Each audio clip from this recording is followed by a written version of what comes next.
성경을 대하는 사람들이 흔히 하는 말들이 있어요. 늘 같은 말씀인데 대할 때마다 새로워. 늘 읽었던 말씀인데 읽을 때마다 새로워. 이렇게 하는 분들이 있어요. 이것이 오늘 본문의 말씀 내용을 한마디로 압축해주고 있다 해도 과언이 아닌 그런 말인데, 초대교회로부터 신구약 성경이 완성되어서 교회에 전해진 이후부터 지금까지 성경은 늘 변함없는 똑같은 성경이에요. 아멘. 시대가 지나갔다고 이것을 수정하고 보완하는 것이 하나도 없어. 그런 의미에서 성경은 옛 것입니다. 오래된 것입니다. 또 그럼에도 성경을 읽는 사람들에게 늘 새로운 체험과 새로운 통찰과 새로운 행위를 가져다 준다는 것에 그런 의미를 볼 때 새 것이다 그런 말이에요. 기록되어 전해지는 책으로만 보면 성경은 아주 오래된 서적 중에 하나예요. 그런데 이 책이 그것을 대하는 사람들 속에서 현재 진행형으로 진행되어 가고 영향력을 끼친다는 면에서 보면 큰 새로운 거예요. 이해되시죠? 저도 성경을 좀 나름대로 읽었다라고 하는 사람이고 신앙생활을 또 오래 했다 하는 사람이고 목회도 여러 번 하는 대로 40년 했는데 지금도 성경을 읽으면 이야 하고 또 깨달아지고 감사하고 이건 고쳐야 되겠다고 내 삶과 신앙에 영향을 주고 있음에 틀림없이 새 것이라니까요. 아멘. 이것이 성경이 진 놀라운 생명력이라는 거예요. 과거로부터 존재하는 고전적인 책들 아주 많습니다. 예를 들면 공자의 논어와 유교 사상가들의 저술로도 아주 오래된 고전들 많이 있고요. 또 불교의 불경들도 오래된 건 많이 있습니다. 하지만 그 어떤 고전의 기록들도 성경이 일으키고 있는 변화처럼 근본적이고 생명의 변화를 일으키지는 못하고 있다는 거예요. 논어와 유교의 고전들이 인간들이 살아갈 윤리나 도덕의 기준으로 새로운 안목을 열어줄 수는 있지만, 하지만 그것이 성경처럼 인간에게 후원이라는 생명의 근본적인 근원적인 변화를 일으켜주는 절대로 못한다. 이거 되죠? 모든 고전, 모든 불교 서적, 유교서를 다 통달한다 할지라도 한 영혼을 구원시킬 수는 없어. 이거 되죠? 도덕과 윤리적인 교훈은 줄 수 있지만 근본적인 죽은 자를 살리는 생명력은 없다 그런 이야기라는 거예요. 아멘? 하지만 그것이 성경처럼 구원의 생명의 근원적인 변화를 일으키지 못한다. 이런 면에서 성경이 일으키는 새로움이란 다른 고전들과 근본적으로 다른 것이다. 이것을 여러분 꼭 기억을 하셔야 되는 거예요. 이해되죠? 성경이 이처럼 독특한 영향력을 지니고 있는 이유는 그것이 하나님의 말씀이기 때문에 그런 것입니다. 그래서 성경은 하나님 말씀은 살았고 운동력이 있고 자유에 나서 어떤 검보다 예리하다 이렇게 말씀하고 있고, 또한 예레미야 선지자는 하나님의 말씀은 반석을 쳐서 깨뜨린 방망이 같지 아니하냐, 이와 같이 놀라운 능력이 있다라고 이야기하는 거예요. 성경은 문자적인 면에서 옛 기록인 고전임에 틀림이 없지만, 하지만 내용상으로는 성경은 하나님의 말씀인 것을 의심 없이 믿으셔야 돼요. 모든 성경은 하나님의 감동으로 기록되었다. 하나님의 말씀은 생명이 깃들어져 있는 거예요. 하나님은 언제나 변함없이 살아계시고 모든 인생들에게 새로움과 생명을 주시는 생명의 근원 되신 분이신 것을 믿으셔야 되는 거예요. 아무리 과거에 존재들이라도 태초부터 계신 하나님보다 이전에 존재한 것은 아무것도 없었어요. 동시에 아무리 최근에 새롭게 태어난 존재라도 그들의 미래를 여시는 하나님보다 더 새로울 수는 또 없어요. 이해가 되죠? 하나님보다 더 오래된 그 무엇도 존재도 없고 하나님보다 더 놀라운 미래 새로움을 또 만드실 분도 이 땅에는 없다, 그런 이야기를 하는 거예요. 때문에 성경을 대하는 이들이 그 속에 살아계신 하나님을 만나고 그 말씀이 하나님의 음성으로 들려주는 순간 성경은 지금 현재 살아 움직이고 생명과 능력이 된다는 사실을 의심 없이 믿으셔야 됩니다.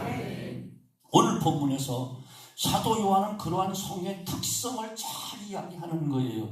그럼 먼저 옛 계명과 새 계명이라 이렇게 이야기하는데, 오늘 보면 사도 요한은 자신이 쓰는 것은 새로운 계명이 아니라 너희가 처음부터 가진 옛 계명이다, 이렇게 소개하고 있어요. 이 말은 당시 특별한 지적 획득이나 영적 비밀을 풀어내므로 자신들만이 구원을 소유하고 있는 것처럼 교회를 혼란하게 하는 영지주의자들과 차별성을 두기 위해서 이것을 강조하고 있는 거예요. 그러면서 이 옛 계명은 너희가 들어왔던 하나님의 말씀인 것을 강조하는데 7절 보면 사랑하는 자들아, 내가 새 계명을 너희에게 쓰는 것이 아니라 너희가 처음부터 가진 옛 계명이니 이 옛 계명은 너희가 들은 바 말씀이거니와 동시에 8절에 다시 너희에게 새 계명을 쓴다, 또 이렇게 이야기해요. 그러면서 이것은 너희에게나 너희에게 참된 것이라 이렇게 말씀을 하면서, 그러면서 이 새 계명이 참된 것이 되게 하는 것은 참 빛이라고 또 빛이란 말을 또 사용하고 있어요. 일반적인 빛이 아니고 세상적인 빛이 아니고 참 빛을 강조하고 있는 거예요. 이것 또한 당시 영지주의자들이 영적인 특별한 지식을 얻음으로 진리의 빛을 얻는다, 이런 주장과 구별하기 위해서 의도적으로 참빛을 지금 강조하고 있는 거예요. 이해가 되시죠? 이 참빛의 본질은 바로 예수 그리스도, 그분을 이야기하는 거예요. 그래서 요한복음, 오늘 본 요한 1서고 요한복음 1장 9절로 10절 보면 참빛 곧 세상에 와서 각 사람의 비추는 빛이 있었나니 그가 세상에 계셨으며 세상은 그로 말미암아 지은 바 되었으며 세상이 그를 알지 못하였다, 이렇게 이야기해요. 성경 말씀이 새롭게 되면 참빛 대신 예수 그리스도, 아멘. 구원의 하나님 때문에 바로 새롭게 된다. 하나님이 없으면 인간의 어떤 기록이나 지식도 깨달음의 빛도 다 시간이 지나면 옛것에 불과하고 시들어버리고 꺼져가고 만다는 거예요. 그래서 이에 대해서 솔로몬은 오래전에 이런 말을 했잖아요. 이미 있던 것이 후에 다시 있겠고 이미 한 일을 후에 다시 할지라 해 안에 새 것이 없나니 무엇을 가리켜 이르기를 보라 이것이 새 것이라 할 것이 있으랴.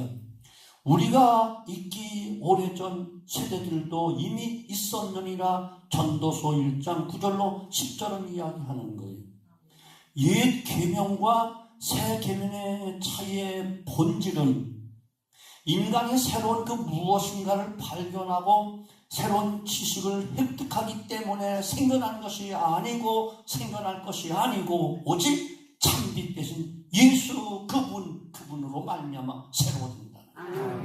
8절 다시 내가 너에게 새 계명을 쓰노니 그에게와 너에게도 참된 것이라. 이는 어둠이 사라지고 참빛이 벌써 비춤이니라. 이미 참빛 대신 예수님이 오셨다는 거예요. 참빛이신 하나님이 계시지 않으면 모든 것은 다 어둠뿐이라는 거예요. 반면 참빛 대신 예수님이 계시고 하나님 계신 모든 계명은 다 새로운 것이 된다, 이렇게 이야기하는 거예요. 영지주의자들이 새롭고 특별한 영적 지식을 발견한 것처럼 떠들지만 참빛 대신 예수님을 부인한다면 결국 그들은 다 어둠이 반복되는 그런 삶으로 결국은 무너지고 만다는 거예요. 오늘 우리도 똑같아. 같아요. 모든 것을 다 안다 할지라도, 모든 세상지를 다 터득했다 할지라도 참 빛 되시는, 참 진리 되시는 예수를 모르면 다 깡통이야. 아멘. 이해가 되시죠? 어리석고 무익한 것이라니까요. 또 모든 것을 다 가졌다 할지라도, 금은보와 세상의 모든 것을 다, 명예, 권세, 인기 다 가졌다 할지라도 예수 그분이 없으면 그건 빈 깡통이야. 이해가 되시죠? 아멘. 그 시편의 잠언서 시편 14편 1절에 보면 그 마음에 하나님이 없다 하는 자가 가장 미련한 자라 이야기하는 거예요. 세상은 아무리 지식이 많고 아무리 마음을 터득했다 하더라도 마음에 하나님을 알지 못하고 예수를 발견하지 못하면 다 흑암 속에 있는, 어둠 속에 있는 자들이다.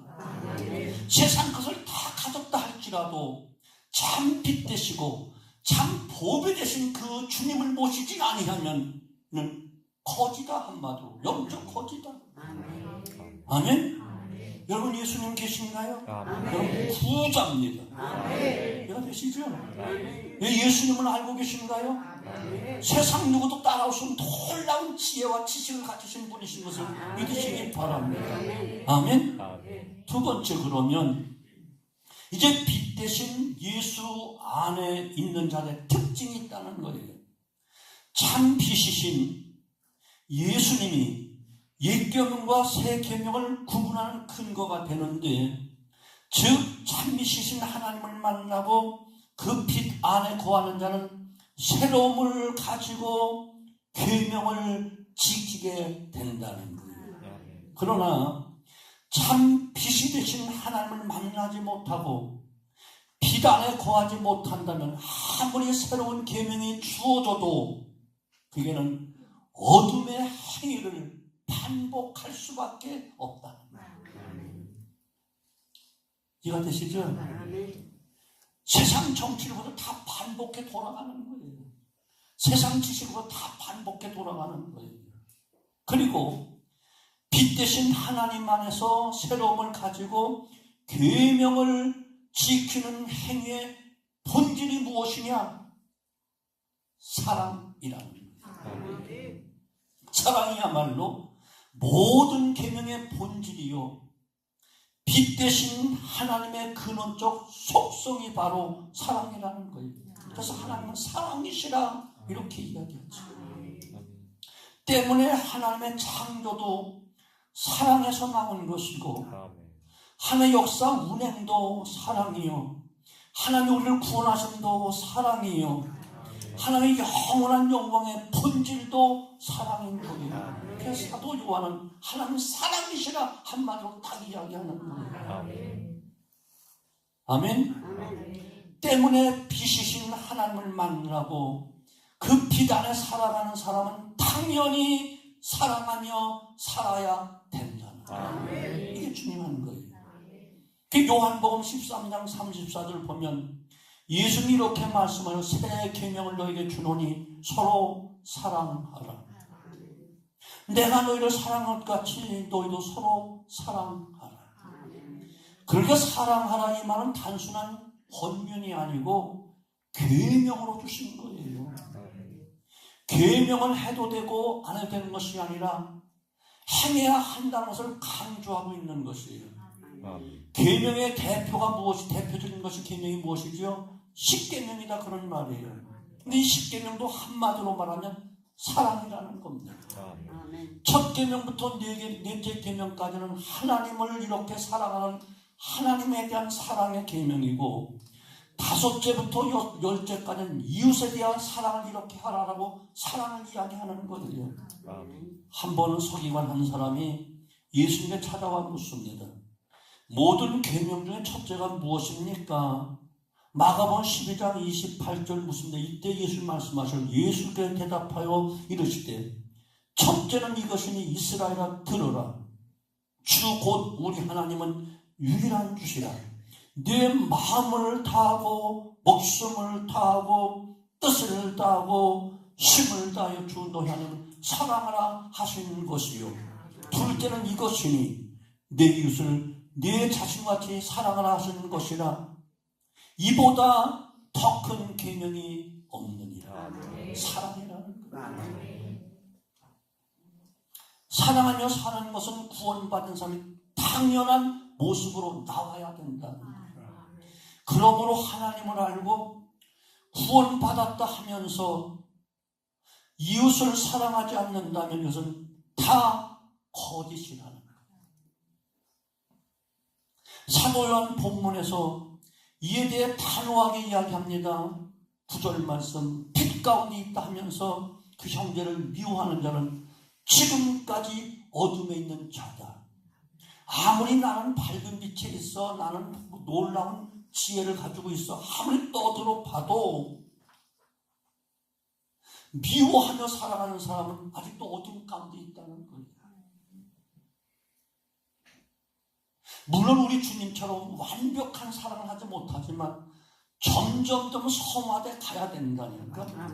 달라져 가야 된다니까.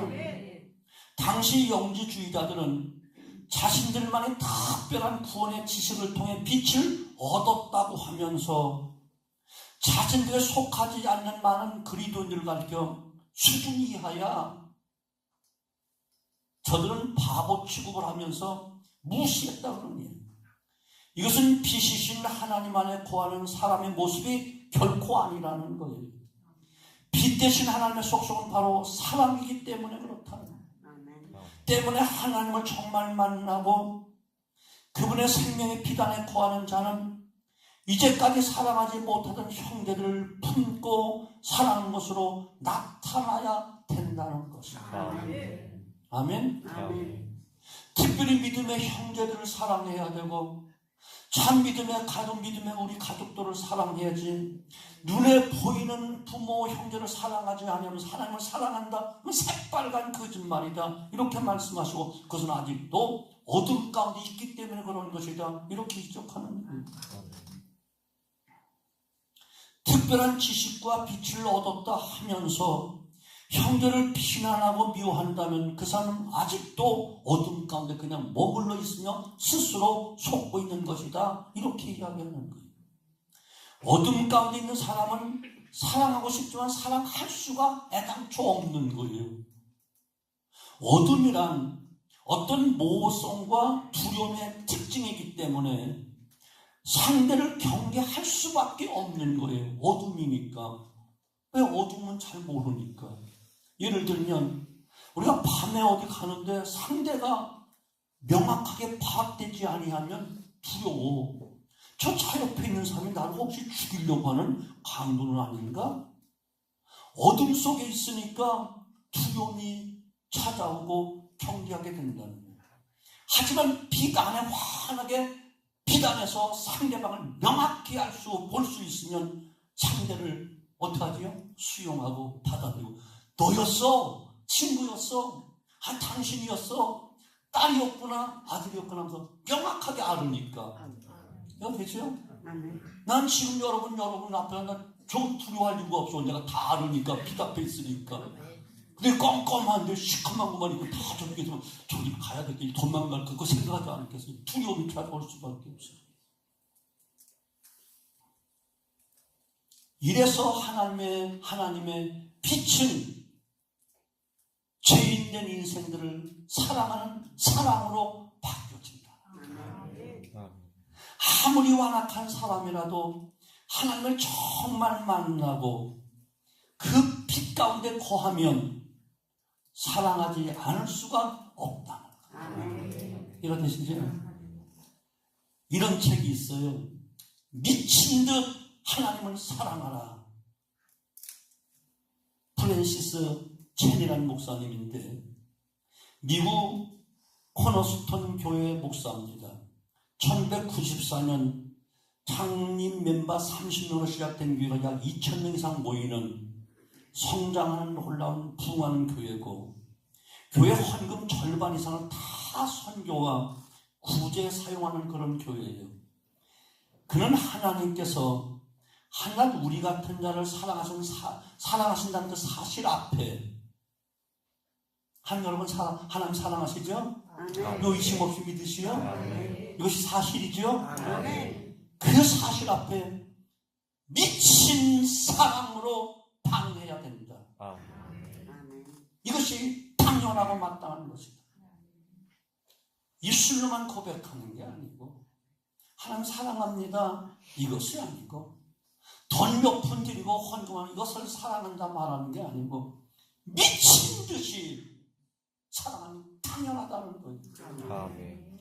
어떻게 우주 만물을 창조하신 그분께서 죄와 물로 죽었던 영원한 멸망받아 마땅한 진노의 심판받고 지옥 불속에 들어갈 수밖에 없는 우리를, 저와 여러분을 독생자를 처절한 죽음으로 몰아 십자가에 죽게 하시고 우리를 구원하시면서 내가 너를 사랑한단다 하나님 사랑하며 그 사랑을 입었다면 우리는 정말 미친 듯이 사랑으로 반응하는 것이 마땅하다는 거예요. 여러분 미친 듯이 주님 사랑하나요? 아멘. 계산적인 사랑 아닌가요?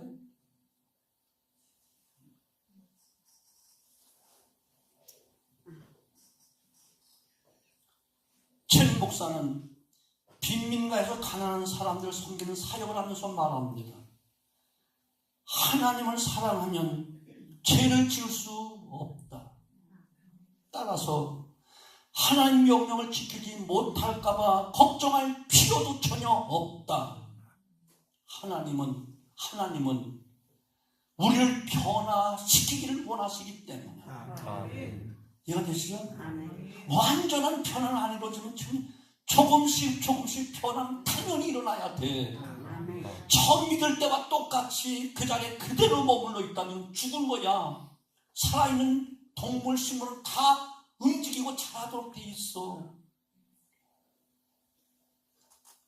하나님 우리를 변화시키기를 원하고 변화되기를 원하신다는 거예요. 우리가 변화할 수 있도록 목숨까지 내어놓으신 분이 바로 참빛 대신 예수님이시라는 거예요. 아멘. 아멘. 그러므로 예수께 시선을 고정시키면 아멘. 그분과 남들을 사랑하는 일이 점점 쉬워지고 자연스러워진다. 아멘. 아멘. 당연하잖아요. 아멘. 그분을 쫓으면 참된 만족이 찾아온다.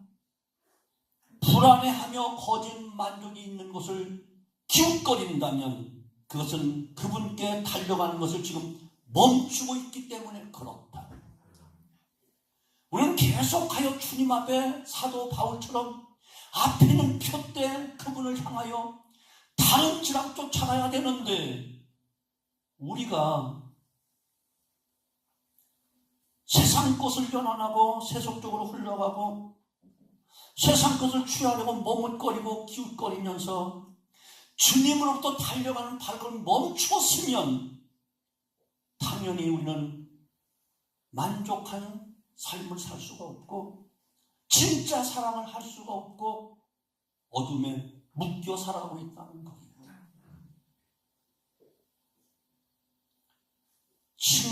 진정으로 하나님을 만나고 그분 안에서 거하는 사람은 형제 있는 그대로 받아들이고 사랑하게 되어 있다는 거예요.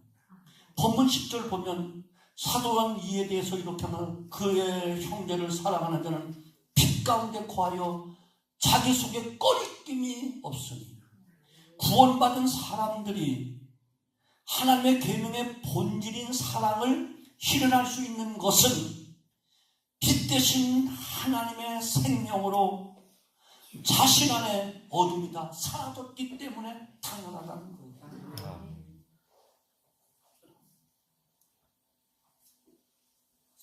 때문에 어둠이 가져다는 그 두려움, 오늘 보면 꺼리낌이라고 표현했는데 꺼리낌이 두려움이 없기 때문에 형들 있는 그대로 수용하고 이해하고 받아줄 수 있다는 거예요. 우리 집은 우리 있는 그대로 다 우리가 체인되었을 때, 연약할 때, 원수되고 있는 그대로 다 받아들이고 수용하고 부족한 것을 대신 다 짊어지시고 대신 십자가 달려 돌아오신 그분, 그 참빛된 그 예수님이 우리 마음을 주장하면, 우리 마음 왕좌에 앉아 계시면 우리 당연히 사랑하는 것이 되어 나올 수밖에 없고, 사랑한다는 말이 나올 수밖에 없고, 아멘. 사랑하는 삶을 살아갈 수밖에 없다는 거예요. 아멘. 이것이 빛 대신 하나님의 사랑이 주는 특징이라는 거예요. 아멘. 그런 의미에서 사랑하는 하나님 말은 단순한 계명 차원이 아니라 명령보다 더 강력한 영향력이자 열매가 맺히는 놀라운 승리를 가져온다는 거예요. 아멘. 사랑할 수 없는데 사랑하라는 것은 무엇이죠? 굉장한 부담이야. 내가 없어. 사랑할 능력이 없고 사랑력 자체가 없어. 그런데 사랑이 가득한 사람에게는 사랑하는 것은 자유고 행복이 될 수 있어요. 하나님의 사랑과 형제의 사랑이라는 계명의 본질은 하나님을 만나고 빛 안에 거하는 자에게 자유와 행복을 준다는 거예요. 하지만 하나님과 단절된 채 어둠 가운데 있는 사람에게는 그건 한없이 무거운 것이고 압박과 불야가 될 수밖에 없다는 거예요. 왜? 내게 없으니까. 이거 되죠? 그야말로 하나님의 사랑의 높이와 깊이와 길이와 넓이를 깨우쳐 알아서 내 속에 그 사랑이 있는 사람은, 그 사랑은 충만한 사람은 누구 사랑해 그러면 쉬워. 나한테 많으니까. 근데 어둠 가운데 있어서 그 찬빛 대신 그 사랑이 전혀 없는 사람에게 사랑해 그러면 얼마나 힘들겠어. 얼마나 부담스럽겠어. 그래서 힘들다는 거예요. 그래서 본문 10절에 사도 요한은 그의 형제를 사랑하는 자는 빛 가운데 거하여 자기 속에 꺼리낌이 없다. 구원받은 사람들이 하나님의 계명의 본질인 사랑을 실현할 수 있는 것은 빛 대신 하나님의 생명으로 자기 자신 안의 어둠이 다 사라졌기 때문에 가능하다는 거예요. 아멘. 사랑하는 성도 여러분, 본문의 사도 요한은 결론적으로 그의 형제를 미워하는 자는 어둠에 있고 또 어둠에 향하여 갈 곳을 알지 못하나니 이는 그 어둠이 그의 눈을 멀게 하였습니다. 우리가 사랑하며 세상을 살 수 있다는 것이 얼마나 행복한 일인지 모른다는 거예요. 바보가 아니라는 거예요. 이것이 빛 대신 하나님 안에 거하는 성도의 삶의 현실이자 또 미래가 된다는 거예요. 로마서 5장 5절의 사도 바울은 소망이 부끄럽지 아니함은 우리에게 주신 성령으로 말미암아 하나님의 사랑이 우리 마음에 부은 바 됨이니. 아멘. 하나님의 사랑이 성령으로 말미암아 가득히 풍성이 넘치도록 부은 바 되었다는 거예요. 빛 대신 하나님 안에 거함으로 성도들 안에 하나님의 생명의 본질인 사랑이 이미 주어지고 부어졌다는 거예요. 사랑할 수 있는데 사랑하라는 것은 자기 실현을, 자기 목적을 이루는 기쁨을 가져다 주는 거예요. 예를 들면 축구를 잘하는 능력 있는 사람에게 너 축구 시합에 나가라 한다면 얼마나 신나겠어. 이거 되죠? 나가 자기 마음껏 자기 실력을 발휘하고 자기 소원을 실현할 수 있는 것이 바로 공 잘 차는 사람다가 축구 시합에 나가라는 것이 그것이 복 아니겠어요? 아멘? 아멘. 마찬가지로 오늘 우리에게 똑같은 원리라는 거예요. 이 땅에는 정말 여러 가지 불완전한 빛이 있고 허위적으로 인위적으로 꾸민 빛도 있습니다. 그리고 지금도 사람들은 이 거짓된 빛을 수없이 따라가고 있습니다.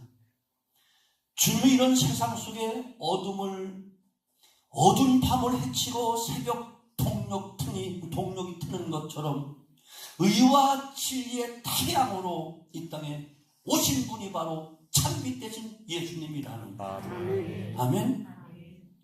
참빛 대신 예수들은 사망의 어둠을 다 몰아내셨다는 거예요. 빛이라는 낱말이 요한복음에 21번 나와요. 예수 그들은 사람들의 빛입니다. 영원한 빛입니다. 아멘. 그래서 이 빛을 믿는 자는 빛의 아들들이다, 이렇게 성경은 이야기하는 거예요. 오늘 본문의 옛 계명과 새 계명의 본질은 하나님을 사랑하고 이웃을 사랑하라는 그곳에 있는 거예요. 하지만 어둠이 있는 죄인들에게 이것은 너무 무거운 짐이고 강압적인 고통일 수밖에 없어. 내가 없으니까. 어둠 속에 있지 참빛이 없으니까. 생명의 근원 대신 사랑의 근원 된 근본된 그분이 내게서 없으니까 내가 줄 게 없어. 하지만 하나님의 빛 안에 거하는 우리 성도들의 사랑하라고 하는 것은 하나님의 형상을 마음껏 드러내는 기쁨이요 행복에 초청하는 것이 바로 사랑하라는 거랍니다. 아멘. 아멘. 우리는 저도 여러분도 꼭 기억하셔야 돼요. 하나님과 형제 사랑이 기쁨인 사람은 지금 빛 대신 하나님의 안에 거하고 그분과 동거하는 삶을 사는 것이에요. 아멘. 반면 아직도 하나님에 대한 원망이 많고 형제를 미워하는 사람은 하나님 안에 거하지 못하고 아직도 어둠 속에 거하고 있다는 것입니다. 하나님 우리가 정말 사랑의 기쁨과 행복을 누리며 살기를 원하십니다. 아멘. 날마다 빛 되신 하나님, 그분과 깊은 교제를 통하여 깊은 사귐을 통하여 하나님 주시는 사랑의 능력으로 사랑하며 살아가는 행복, 이 기쁨을 마음껏 누리기를 주님은 원하고 있다. 아멘. 아멘. 아멘. 이거 되시죠? 그러니까 사도 바울이 주 안에서 기뻐해라. 주 안에서. 이걸 다른 말로 말하면 그 빛 대신 주님을 내 마음에 모셔라. 그럼 너는 밝은 삶을 살 수 있다. 그 사랑의 근원된 그분을 모셔라. 그러면 하나님도 마음껏 섬기며 사랑하며 행복하고 이웃도 마음껏 사랑을 누리며 정말 기쁨과 즐거움을 살아갈 수 있느니라. 네가 아직도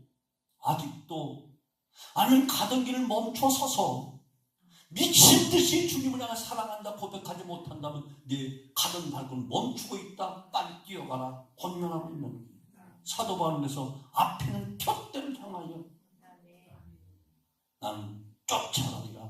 달려가리라. 아멘. 저도 여러분도 날마다 빛 대신 하나님과 깊은 교제를 통하여 하나님이 주시는 사랑의 능력으로 그 능력으로 사랑하고 받은 그 사랑으로 사랑하고 아멘. 우리를 구원하신 다음에 하나님이 너무너무 기뻐하셨던 것처럼 내 보배라고 말씀하시는 것처럼 눈에 넣어도 아프지 않을 내 새끼라고 말씀하시는 것처럼 우리도 이렇게 하나님을 향하여 나의 보배 되신 그 주님을 찬양하고 아멘.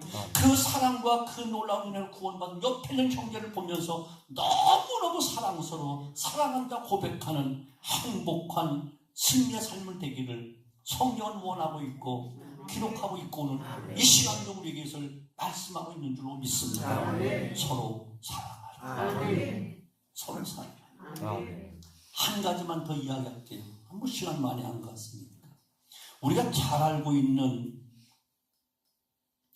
제자들 가운데 마가복음 3장 17절 이하를 보면 제자들의 이름과 별명이 기록되어 있잖아요. 누가복음에도 야고보와 요한의 형제 그들에게 별명이 하나 붙어졌어요. 예수님 일행이 사마리아 지방을 지나가시는데 날이 저물어 쉴 곳을 찾으려고 이것저것 두리번거렸어요. 그런데 사마리아 사람들의 반응은 한결같이 다 부정적이고 그들을 냉대하는 거예요. 지나가게 할 수도 없고 사마리아 분을 쉬게 할 수 없다는 거야. 당연히 유대인인데 우리를 그렇게 대취급해놓고 왜 여기를 지나가느냐? 여기 쉴 수 없다. 이 말을 옆에 듣고 있던 야고보와 요한은 주님 능력이 많으신데 저놈들을 그냥 벼락을 쳐서 한순간에 다 멸망시키면 어떡해요? 이렇게 제안을 한 거예요. 일 후에 예수님이 이들을 가리켜서 보아노게 우의 아들이다 이렇게 별명을 붙여줬어요. 이런 성질을 가진 요한이라는 거예요. 불같은 성질, 내성평력 갖고 벼락으로 자기 마음에 안 들면 그냥 막 벼락치듯 그렇게 혈기가 많고 그런 성질이라는 거예요. 그런데 요아지 포악하고 우레 같고 천둥 같은 요한을 보시지요. 사실 사도 요한은 사랑이라는 말과는 거리가 애당초 멀었던 사람이에요. 그런데 이런 기질의 요한에게 깊은 변화가 일어나기 시작합니다. 교회사에 보면 사도 요한 말년에 몸이 불편해서 병약한 상태에서 제자들이 날마다 말씀을 또 주님의 제자니까 말씀을 듣기 원해서 자꾸 이곳저곳 청하는 거예요. 들 것에 실리면서 또 내려놓으면 가서 강대상에 서서 오늘만은 강대상의 말씀을 전하는데 항상 빼놓지 않고 하는 말, 사랑해라, 서로 사랑해라, 이 말씀만 하는 거야. 그 많은 제자들이 선생님 다른 말씀 하실 건 없어요? 다른 말씀도 주시지요. 그럼 여전히 사랑해라, 서로 사랑해라, 이 말씀만 전했다는 거예요. 우리의 아들은 별명을 가졌고 내성평력 같은 아주 혈기가 많고 화가 많고 흥분하기 잘하고 내성평력을 치는 같은 그런 성격을 가졌던 그 요한이 주님을 만나고 그 빛이 들어오니 사랑의 사람으로 변화가 되었어요. 아멘. 아멘. 빛 대신 하나님으로 그 영혼과 생명 안에 빛이 일어나자 놀라운 변화가 일어났으니 사랑의 사람으로 바뀌었다는. 아멘. 사랑의 사람으로. 아멘.